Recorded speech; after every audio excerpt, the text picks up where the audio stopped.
The 5 best celebrity cameos in The Boys, ranked. The satirical superhero series, The Boys, has done a phenomenal job of making its fictional world feel just as lived in and established as our own.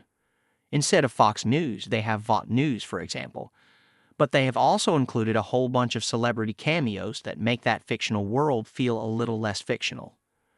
Sometimes the cameos are just a fun bit of stunt casting, but occasionally they elevate the scene or actually have meaning behind them.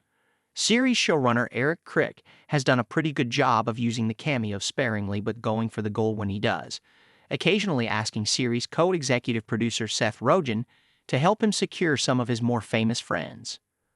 Over the course of the first 4 seasons, the series has brought on some seriously big names, ranging from comedy superstar Aisha Tyler, who also wrote and starred in an episode of The Boys Presents Diabolical, to Academy Award-winning actor Charlize Theron. But which cameos were the best? Let's take a look at 5 of the funniest and most impressive moments when some big-name celebrities decided to spend some time in the twisted world of The Boys. Tilda Swinton. One of the wildest cameos in all of The Boys has to be the voice behind Ambrosius, the octopus girlfriend of the Deep, Chase Crawford. Tilda Swinton, the Academy Award-winning actor who starred in such acclaimed films as We Need to Talk About Kevin and Only Lovers Left Alive, voices the slightly clingy cephalopod. In Season 4, we get to meet the Deep's 8-legged lover when she begins to beg him for attention, as he's been keeping her locked away in a closet to try and hide his interspecies romance. Hearing Swinton's unmistakable voice coming from the octopus was pretty funny at first, but it actually ended up lending some gravitas to the Deep's whole situation. Ambrosius's pleading for love and affection is heart-wrenching and becomes even sadder as her tank grows dirtier in the Deep's total abandonment. Ambrosius meets a tragic fate, unfortunately, so we won't be hearing Swinton on The Boys again, unless the Deep is having guilty flashbacks. Seth Rogen. Seth Rogen has actually been on The Boys a couple of times, with cameos in each of the first 3 seasons. He exists as Seth Rogen canonically within The Boys universe and stars in the Vought films about the 7.